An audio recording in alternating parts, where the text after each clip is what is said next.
wauni hawakutokea ati walifika kwa Olkalau ama ati wauni walitoka mwaka jana. Hawa goons wamekuwa kwa Kenya kwa miaka 10-20 wakitembea na wanasiasa kwa siasa zao. Wamehangaisha kwa watu kwa siku mingi. Lakini ni serikali hii peke yake ndio imetangaza wazi na kuongelelea kusema itapigana na kumaliza mambo ya wauni.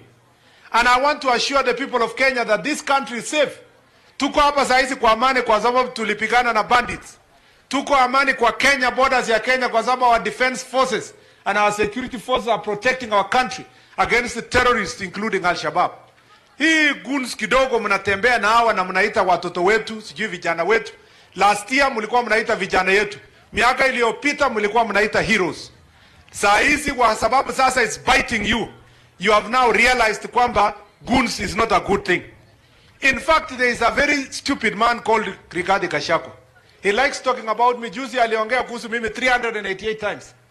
Lakini wakati alikuwa deputy president, wakati kulikuwa na maandamano 2023, wakati Raila alikuwa amepoteza uchaguzi, yeye alikuwa anaamka asubuhi mapema saa 11 asubuhi kwenda ofisi kupanga wauni wapige Raila na ile timu yake ya opposition siku hiyo.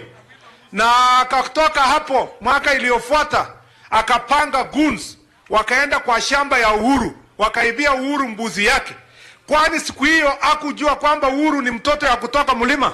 Saa hizi ndio kichwa yake imefunguka kwamba goons yenye alikuwa anapanga akiwa deputy president ndio saa hizi amejua kwamba goons ni mbaya.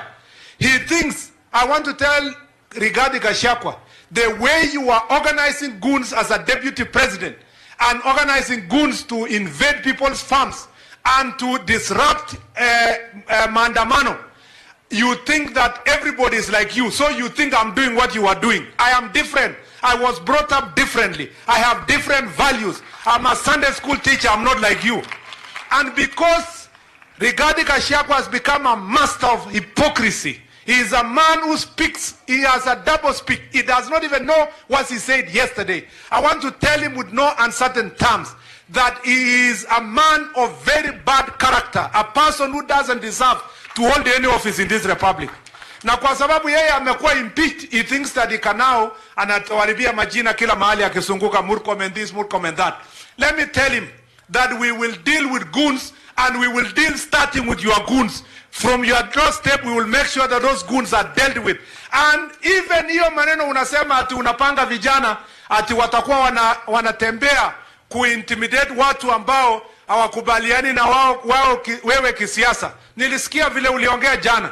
Unajaribu kuita wale ambao wana mwelekeo tofauti ya kisiasa kuliko wewe, unawaita wasaliti. Umeanza kuita machiefs, unasema tunataka chiefs. I know what you are doing, Gachagua. You are organizing Mungiki against the government officials. You are organizing Mungiki against the electoral officials. But I want to tell you, we will not allow you. We will deal with you perpendicularly. Forget about the nonsense you are talking at. Elections haiwezi endwa bila kama Murkomen ako waziri. You know very well that for as long as I'm sitting in this office, your plans will not succeed. And we will not allow your shenanigans to continue in the Republic of Kenya. Wewe ni nani? Who are you? Wewe unakuja kuwa mkali sana kuliko bandit ama kuliko Al-Shabaab. My friend, we will deal with you.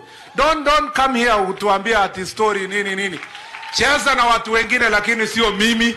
Yeah. Na utanikoma. Hiyo mdomo yako Murkomen, na kwanza enda ujifunze kupronounce jina yangu vizuri kwanza. Sio Murkomen saa yote. Utanikoma. We are not joking in this country. And this nation is not a place where people are playing. We are not playing politics with national security. National security ya Kenya sio mandazi na sports yenye unakuja kuchezea hapa. Kwa hivyo sitaki kusema kupita. Huyu mtu tumnyoroshe ama tusimnyoroshe? Yeah, mtu mwenye hawezi kanyaka ofisi yoyote. Huyo mtu alikuwa impeached zamani. Unaona vile anaruka tu, hawezi simama kwa ofisi. Hata kusimamia komiti ya kujenga choo hawezi kupewa. Kwa sababu kikatiba hawezi shika pesa ya mtu. Huyo ni mkora. Na huyo mtu ni muongo. Na ukiona amezungusha kichwa hivi, ni uongo mingi ndio umejaa kwa hiyo kichwa.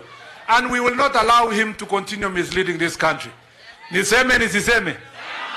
Acha tu ajaribu.